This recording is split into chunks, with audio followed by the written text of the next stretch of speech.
আসসালামু আলাইকুম, সবাই কেমন আছেন? আমি আছি আলহামদুলিল্লাহ। আজকে আমি কম দামি পাঙ্গাস মাছ দিয়ে দামি একটা রেসিপি রান্না করব। এই তো মাছ কেটে নিচ্ছি, চামড়াটা ফেলে দিব আর কাঁটা থেকে সরিয়ে নেব।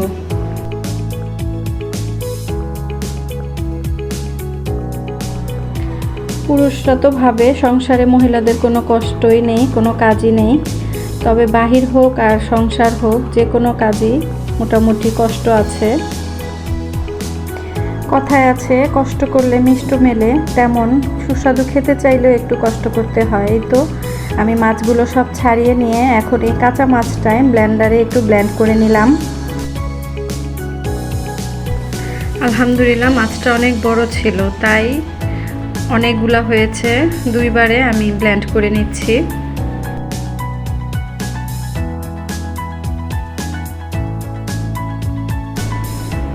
এই তো ব্লেন্ড করা হয়ে গেছে। এখন আমি এটা সুন্দর করে মশলা দিয়ে মাখিয়ে নিব। এর মধ্যে আমি এখন দিয়ে নিচ্ছি অনেকগুলা কাঁচামরিচ, পেঁয়াজ আর ধনিয়া পাতা, তার সাথে আদা রসুন বাটা, লবণ,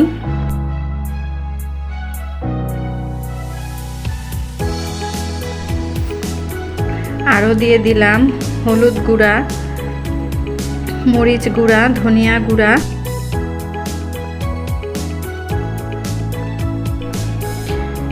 এর সাথে আমি আরও দিব অল্প কিছু সরিষার তেল। আমার শাশুড়ি মা বলতেন যে কোনো মাছের কোফতাতে বা মাংসের কোফতাতে একটু সরিষার তেল দিলে সুন্দর একটা ফ্লেভার আসে।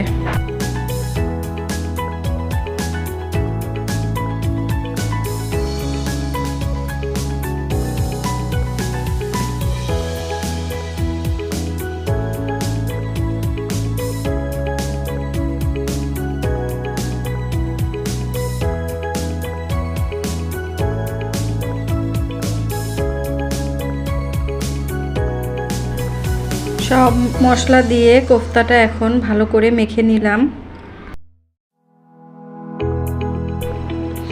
এখন আমি এটাকে গোল গোল করে সুন্দর করে ভেজে নিব।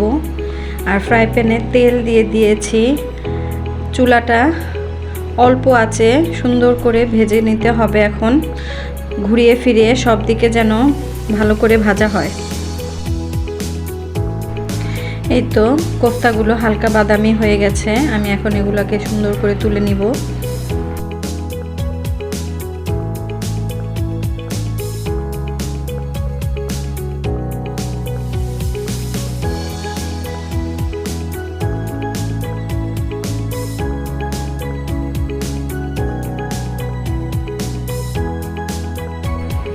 আমার মাছের কোফতাগুলো সব ভাজা হয়ে গেছে। ওই তেলে আমি কিছুটা তেল কমিয়ে এখানে পেঁয়াজ দিয়ে দিলাম, আর পেঁয়াজটা আমি একটু ব্লেন্ড করে নিয়েছি।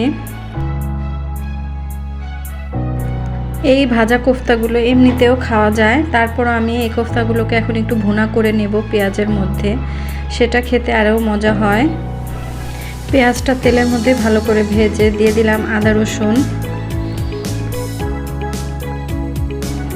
এখন একে একে তরকারি রান্না করতে যেসব মশলা লাগে, হলুদ গুঁড়া, মরিচ গুঁড়া, অল্প একটু ধনিয়া গুঁড়া দিয়ে ভালো করে মশলাটা কষিয়ে নেব।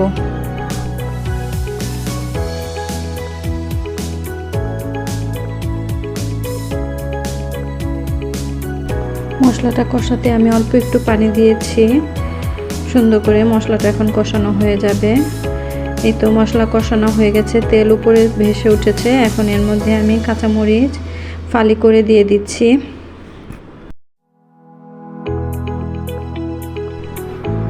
কষানো মশলার মধ্যে ভাজা কোফতাগুলি দিয়ে দিলাম। এখন সুন্দর করে কোফতার গায়ে মশলাগুলি মেখে নিব।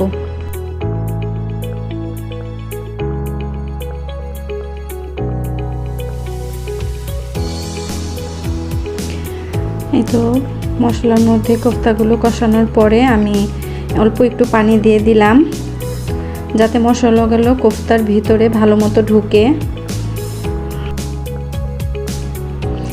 এখন এর মধ্যে দিয়ে দিচ্ছি শাক বাটা। বিক্রমপুরের মানুষ সবসময় বড় মাছের মধ্যে আর মাংসের মধ্যে শাক বাটা দিবেই, সেটা দিলে তরকারির ঝোলটা একটু ঘন হয়। এখন উপর দিয়ে দিয়ে দিলাম ধনিয়া পাতা। আমার তরকারি রান্না হয়ে গেছে। গরম গরম পাঙ্গাস মাছের কোফতা। আমার বাড়ির সবাই খেয়ে খুব সুনাম করেছে, আপনারাও খেয়ে দেখবেন, খুব মজা হয়। সবাই ভালো থাকবেন। আল্লাহ হাফেজ।